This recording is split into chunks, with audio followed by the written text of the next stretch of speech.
So, what do you think we should do? Standard operating procedure requires all crew to engage cryogenic hibernation until help arrives. Yeah, you know people die in cryo, right? I know. Sometimes. If, if we don't make it out of this, can you deliver a message to my family? I will do everything in my power. Okay. I'll send you something later, alright? Of course. The reason I play walking simulators is because it's a genre that is constantly inventing new ways to tell stories. Most of the time, first-person and third-person shooters that incorporate some narrative also have to weigh up arenas, player paths, enemies, abilities, and it may deviate from the actual plot and dialogue when in development. It's not like much narrative is being told during these wave-based shootouts. I'm not saying that's a bad thing either. I just think walking simulators have a brilliant place in the gaming world to show gamers other ways you can tell stories.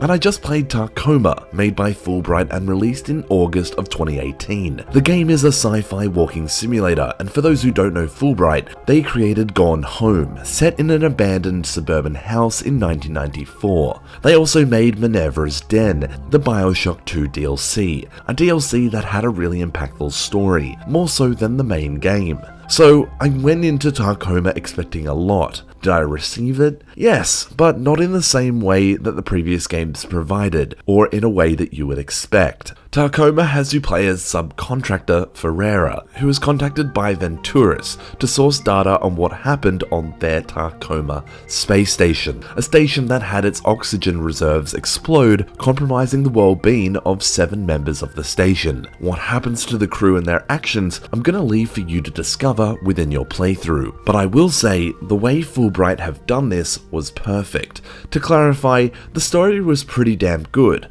but the way that they told that story was perfect, as opposed to Gone Home, where the story was perfect, but the way they told it was just okay. The last walking simulator I played was Everybody Has Gone to the Rapture, a game that has you, the player, watch back moments of people's lives. But instead of being people, these moments were played back by glimpses of light, and TACOMA does a very similar thing. When a person is talking, they light up. But the thing that separates TACOMA from a lot of other games is the ability to control these cutscenes. Think of Everybody Has Gone to the Rapture meets Minority Report without Tom Cruise. Take a situation where you have 6 people talking. Someone is briefing them as to what to do. Now normally in a video game it will continue to have the conversation between, let's say, these 2 people, but in real life, those people will break off and then continue to do their own things and talk to other people, whilst this discussion is still going on. In TACOMA, because you are reviewing old footage, you can listen to one discussion, rewind, and then follow another character to see their actions and listen to their conversations. So within 4 minutes of time, you can be watching the lives of 6 people, one bit at a time. Often you'll be watching one person and then another character might interrupt them. And it was very rewarding to rewind and watch what led that character to interrupt. The other cool function within those moments was the interaction I had with the augmented reality computer interfaces of the characters and what they were using within those points of time. These often led to useful bits of information you would otherwise find scattered around, let's say, the House of Gone Home. However, because the majority of these documents were provided via personal computers throughout different moments, this felt more organic as I was finding documents in locations that made sense. Finding a letter about my sister being a lesbian in a cabinet filled with towels makes less sense than finding out a secret about a character within the drawer under their bed.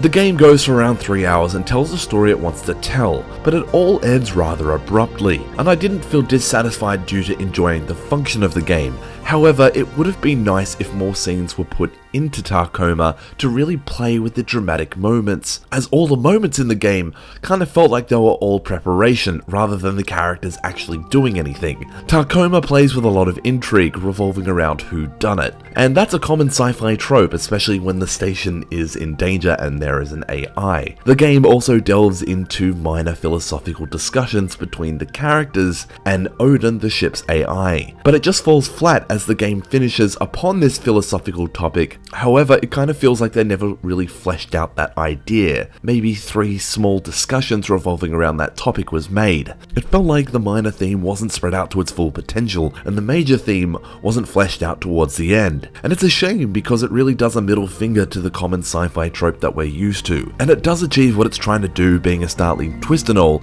and you would not expect it. But it does feel it would have been more impactful if they found a way to dramatize it a little bit more beforehand. TACOMA sells for $20, and I can honestly recommend it at that price if you're into walking simulators and science fiction. It's a wonderful new way to tell a story, and I will be recommending it for those who would like interesting gameplay mechanics. If you like what you've seen here and you want to see more, hit the like and sub button. This is Johnny Maurice from Hihu. Thanks for watching.